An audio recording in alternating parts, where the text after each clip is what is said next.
What up YouTube, this is iZonk, thanks for tuning in. Today we're gonna have a look at Project L, an assist-based fighting game in development with Riot that takes place within the League of Legends galaxy. I want to specifically zoom into Ekko, a child genius that invented the Z-Drive, a device that helps him manipulate time to defeat his opponents. But before we dive into that, we have to go back about a year. Yeah, pun intended of course. Because a year ago, they released this trailer of Ekko, so let's have a look. This large green sword that he's wielding is his Chrono Strike. Now in Project L, it's used as a far-range poke and as a combo tool. And this sword leaves behind an after image of Ekko to which he can rewind back to. It's on screen pretty long, so there's quite some freedom to use this feature as it seems in this video. And it means that he can either correct the mistake before he gets punished, or he can attack from a different angle, making it very hard to guard against this character. Now that sounds so logical and tantalizing that it's hard for me to imagine that this concept hasn't been done already in games like Street Fighter, Tekken or Guilty Gear. Maybe you could say Testament from Guilty Gear, kinda, but not really. This seems to have more depth to it. Just look at all the possibilities once the after image is on the screen.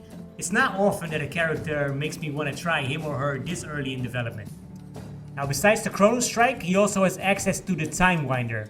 This is a grenade that creates a vortex that slows down the opponent's movement so that Ekko can dash in and start his combos or his pressure. And both of these tools are going to give him so much freedom to create highlight plays and allow players to differentiate their gameplay from each other.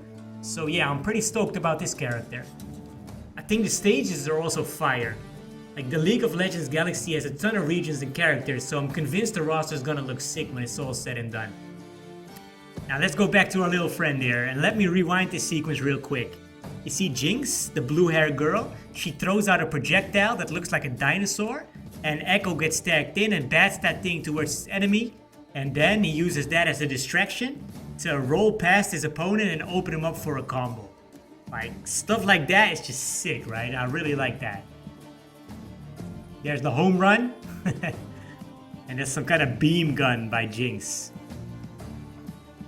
Yeah, that's really nice gameplay. I love to see more stuff like that. Now in this next clip you'll see Ekko going for his Chrono Strike again, but this time he's gonna hit the block a couple of times, then he whiffs. And there he gets a whiff punish by the minigun, and then Jinx calls in an assist and Ekko gets mauled. Like, that's really nice play, followed up by this air combo right here.